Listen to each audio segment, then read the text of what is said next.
We're live. He's giving me a thumbs up. And look, we finally got this kind of fake fireplace going. That's cool. You know what else is cool? This is near and dear to my heart. Cardinal started in Atlanta. We still live in Atlanta. I've lived in Atlanta nearly my whole life. I was born in San Antonio, go Spurs 4-0. But lived here my whole life. And I've got a 16-year-old who was born at Piedmont the day before we started Cardinal. Yeah, full circle. We got Douwe here. And we got Douwe here to talk about all kinds of fun Piedmont stuff. We love Piedmont. Y'all fixed my heart one time. It's still working. It might not work after all this fucking coffee this morning, but we're so pumped to have you. And we got hundreds of people in here that are going to be asking you questions. Feel free to tackle them as you need, but thank you for joining, Douwe. We're all looking forward to this one. Yeah, this is a cool one, guys. We're going to let Douwe speak on, brand growth and changing lives right here in our home turf in Atlanta. So not a lot of Alex and I. You guys are going to get to hear straight from the marketers. Yeah, they're all clapping now because they don't have to see my ass anymore. So Douwe, we'll hand it over to you. All right, thank you, everybody. Just to be clear, I'm not Alex's son. I'm not 16. You should reverse those numbers, and you're getting closer. And we're happy that we were able to save your heart. We are one of the largest heart programs in the nation, and number 4 in heart transplants around the world. So it is our heart program is near and dear to our heart. Thank you for inviting Piedmont. Thank you for inviting me. Looking forward to do this. I have to say that I cannot see the chat, but if somebody can pop in, if you have questions, I'm more than fine to answer those. So, this is my first time attending Scaling Up. I'm part of the 1,500 people that are incremental versus last year. So I looked up what is about Scaling Up, and it's all about patient acquisition and marketing performance. And then I thought, maybe I'd put a little about Piedmont and brand growth, the organization I oversee. And basically, we change everything and we recommend to optimize brand activation, which is kind of our performance marketing, by embracing brand building and transforming brand orchestration so that everything can change.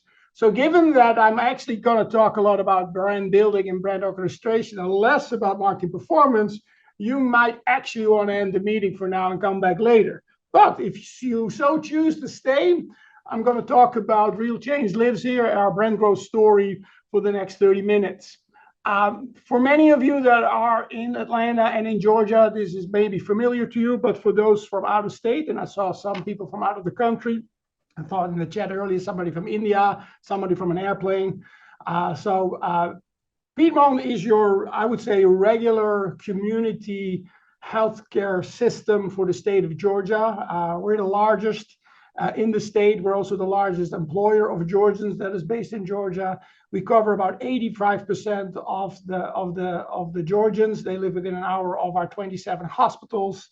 We have over 3,700 doctors, and we do everything from a flu shot to a living liver transplant. And you can see on this map that we're all over the state. Given our presence on some of the borderline of our state, we also serve people in South Carolina and Alabama. We're highly ranked for Georgia in almost all areas. And then nationally ranked, we're one of the largest in transplant and one of the largest in heart in the nation. We rank in the top 5 for both of those. We obviously have a strategic framework where we focus on quality, safety, and service, and everything we do is patient-centered.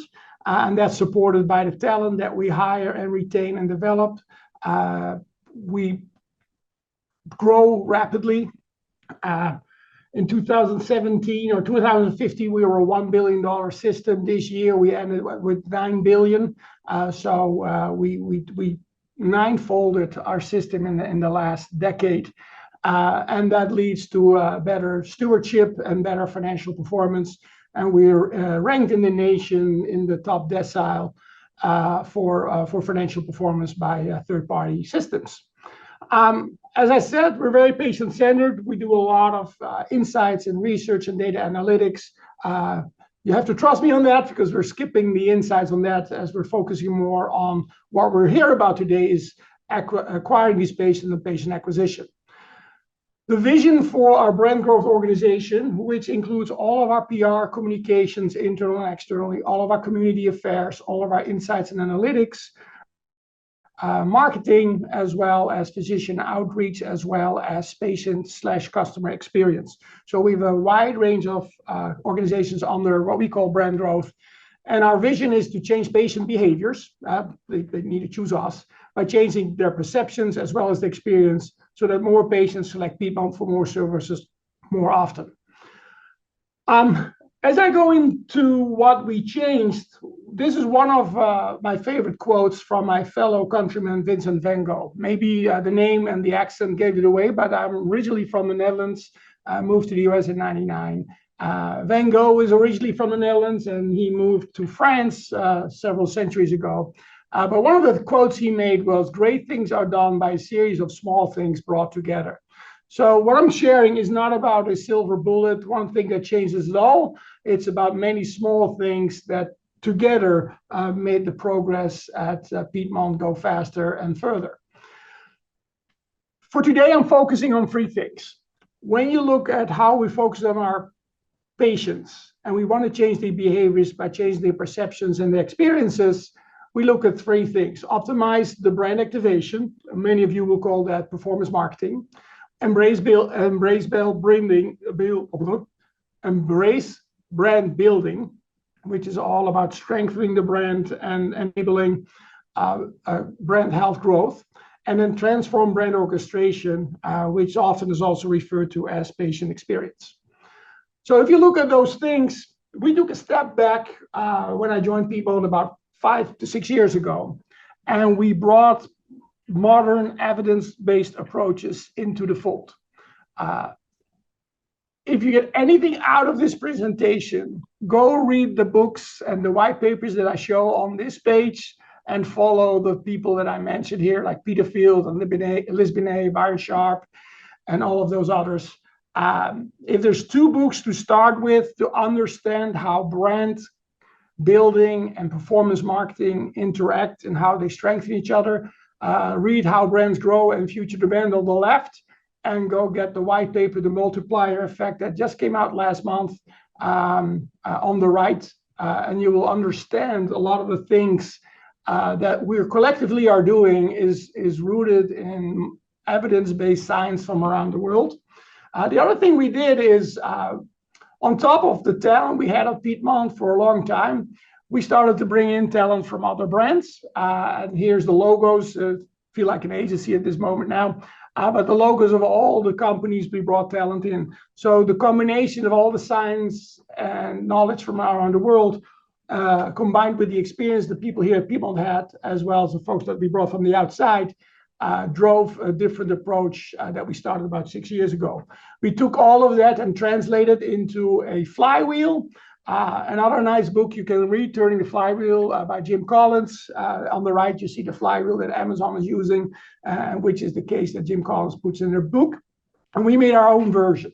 I'm not going to take you through the whole flywheel, but it starts in the upper left, understanding what is the brand landscape, who are the alternatives that our patients can go through, what are the objectives for the system as a whole. It then translates in our target audiences for the brand as a whole, but also for each service line, which then translates into a brand position. What do you want to stand for in the hearts and minds of our patients?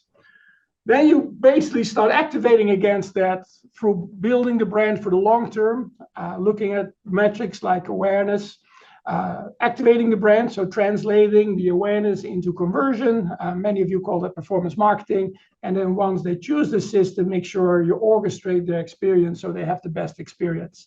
That leads then to more knowledge about our patients, leads also to our financial streams, as well as healthier and happier patients, which then leads into the brandscape, and the flywheel goes round and round. Since we implemented it, we probably went through this wheel 3 times now, and with every turn, our performance improved, as you will see later in this presentation. All right. For today, I'm focusing on the bottom 3, starting with something that is near and dear to almost most people in this conference heart, is the brand activation, or otherwise known as performance marketing. Obviously, we do a lot, like many of you, and this is how we look at evidence performance marketing. The objective of in our world at Piedmont for brand activation is locate and drive current demand. So how do you take patients and convert them either to primary care or heart or neuro, oncology, labor and delivery, or a simple flu shot or an annual health check. The metrics that we use are appointments and ROI. The strategy is to provide a timely reason to choose. The target, if you do the math, at any given day or week, there's about 5% of our patients are in the market for service, 95% are not. So whatever we do it on the brand service line level. So our brand activation is mostly focused on either primary care or heart or oncology or cardio. The benefits when we look at the activation parts are very functional or rational. The media, in most cases, is very targeted, often digital. And then from a budget perspective, the science will tell you that you need to be around 40 to 60. The number that hurts most is about 40%. The average around the world across industries, about 70 to 80% is in this bucket. So if you're in that bucket, you will understand later in this presentation that I'm advocating that you move a little more to the other side of brand building. So these are the service line that we do all of our activation across our performance. We drive these appointments through search, directory listing, obviously our EMR, our website, our display, our pay social, email, et cetera, et cetera. And I'm assume this is very familiar for you all. What we do a little different versus the majority in healthcare, we have an elaborate marketing mix modeling approach or brand growth mix modeling approach. Took us a few years to build, and we have been running it for free several years. And as a result, we can predict the outcomes of our efforts up to a 95% confidence level across the board. So it is not only true for display ads and paid social, it's also true for our physician outreach, our community affairs, our sponsorships, and our PR, which makes this different. Now, keep in mind, if you look at traditional performance marketing, our attribution models used to be better. You're all aware of the changes in the industry. So the accuracy and the precision that we are used to have in the digital space have become less. But in our case, the accuracy on things like PR and community versus sponsorship has become more, and now there's an equal playing field. In the end of the day, the precision and the accuracy of our model is not 100% perfect because attribution across all of these investments is going to be hard. But since the error and the margin of error is consistent across all of them, it will allow us to do three things. Number one, it will allow us to calculate with a high level of confidence what the value of all of our marketing combined is to the system. Where I can look the CEO in the eye and says, listen, this is what you're investing in this space.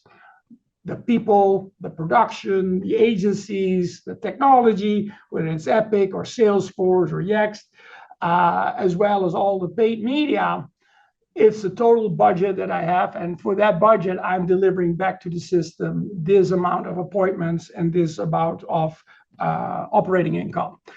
So I do that every year. I did it a few weeks ago with our CEO. The second thing I do is optimizing our investments across all the options. So the first thing is, what is the total value of our efforts to the system? And the second is, how do I optimize within that? How do I move sponsorships down, maybe move paid social up, further increase our email marketing and improve our directory listings? So that's the second thing that we can do this. And third, it helps us to optimize our vendor/partner portfolio, where some vendors, some platforms have a higher ROI than others, and we enhance the mix there as well. The other thing that we do is we look at the brand activation mix. I kind of, since this is highly confidential for us, so I give it letters from the alphabet. But here you can see those things that have high reach, but maybe low conversion, versus those things that have high conversion from left to right, but maybe low reach. The challenge for us is that we haven't found anything yet that does both. From all of our experimentation and all of our mixed modeling, we have yet to find something that has a very high reach and a high conversion. Directory listing and search optimization is probably the closest. But as you can see from the arrows, we need to move up. It also helps us to stop doing the things on the left, as you can see here. That we basically believe we need to cancel those. It so happens that those things that our physician love the most are those things that work the least. You can only think of some of those things that your physicians are asking for, whether it's billboard or local sponsorships or local events. Those are in these red boxes, which drives interesting conversations where you say, hey, I know what you prefer, but that's not really rooted in data. And it worked. Over the years, our net annual revenue has changed significantly. And I'm able to share of these curves that you can see here over the years, what contribution is done by brand growth, marketing, performance marketing. Looking then at brand building, one of our secrets is that our performance marketing is performing really well because we invest a lot in building the brand. Now, as I said before, if you want to read anything about how brand building and performance marketing go hand in hand, go read those 3 things out here. You can Google them. The multiplier effect is actually free available online. But from a brand building perspective, it's all about the long term, making sure that we attract attention and future demand. In our case, the metrics are awareness and favorability, which is brand preference. The strategy is to build and maintain memory. So this is not about conversion. This is really about making sure that people know and like us, where brand performance and brand activation is that people choose us. The target is very broad. About 95% of the people are not looking for a physician at any given week. We brand only on a system brand level. So you will hardly ever see a brand campaign on, we're all about heart or we're all about cancer. The other systems in Atlanta and Georgia do that a lot, but we communicate on the Piedmont level, not on a service line level. We do performance marketing on a service line level. The benefits are almost always emotional, so you will not see us say, hey, we do more heart operations than anybody else, or the ER wait lines are shorter. We're really on the emotional. And for those that live in Georgia, I'm sorry, you probably got bombarded with our ads lately, especially doing sports and games. 2 of the biggest things we leverage is PR and broad reach media. And then it might be a surprise for this group that PR is probably one of the most effective. If performance marketing should be 60-40 of your budget, this part should be 40-60 is the reverse. If you think about a 50-50 split, you're right on target. In the multiplier effect booklet or white paper that came out from System Nonprofit Analytics Partners and BERA provided by WARC, so some really good experts around the world who looked at it. This is one of the money slides within that.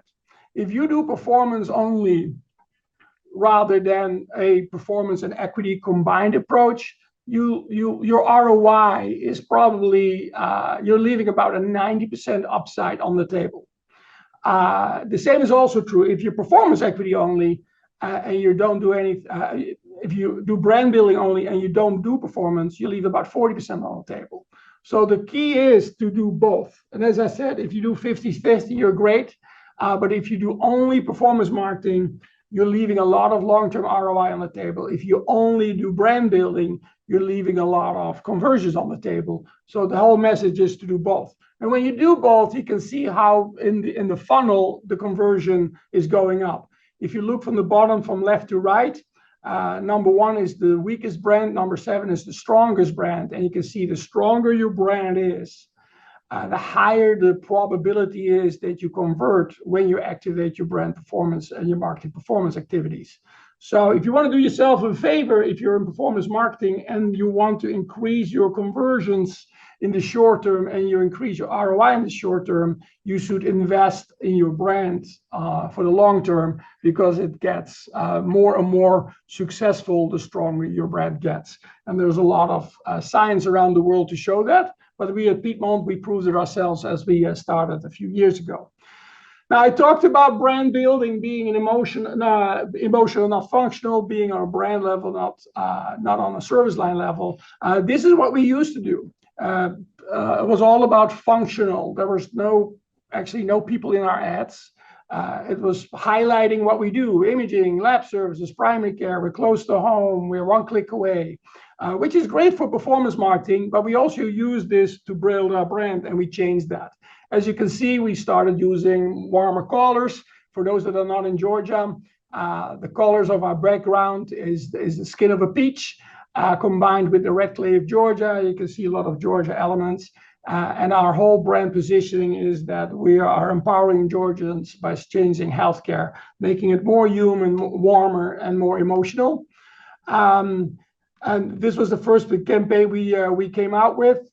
We highlighted it across the board and also implemented across the different service lines. And you can see that we had a significant growth over the years. When we started this 5 years ago, we were far behind the number one healthcare system at the time, Emory. As we changed this, we leapfrogged them and now far ahead from a brand strength and a brand health, as well as from a revenue operating margin.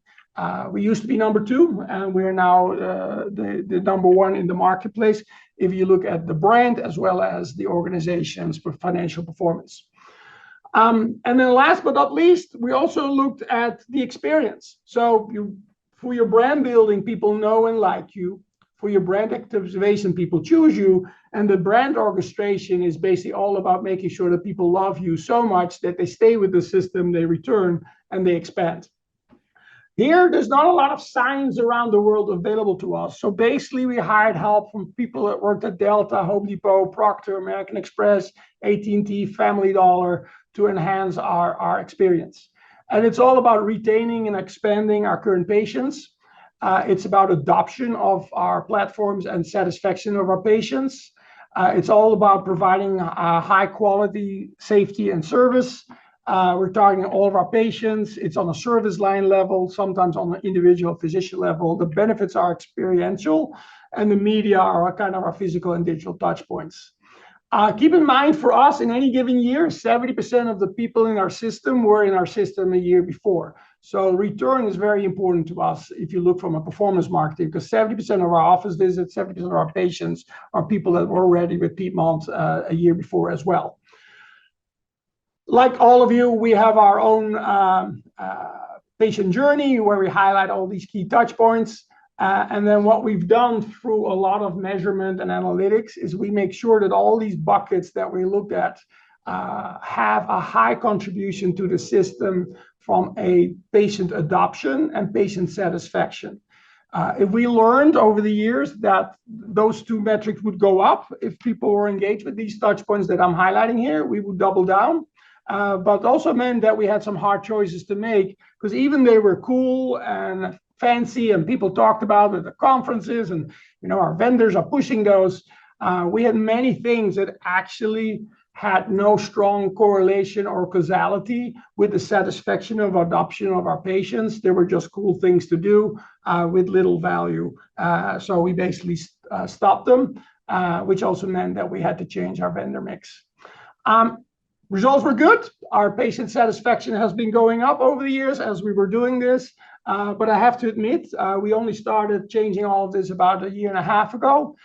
So hopefully we'll get more and more done. And for those here in Georgia and for those that are patients like Alex, you probably will see a difference in the near future. So basically, the message is you have to change everything, like Van Gogh says. Start with patients, have a brand go philosophy, rooted in our case, in science as well as experience from outside the industry. Optimize your brand activation by using data and analytics. Embrace brand building by making sure you have the right balance, and transform the brand orchestration. Because if you change everything, everything can change. And with that, I'll leave it open for some questions for the last 5 minutes. Hey, Douwe. Just popping back in to facilitate a couple questions here as we wrap this up. I'm watching the chats and everybody's saying how great the presentation is. Thank you so much for all the very specific examples.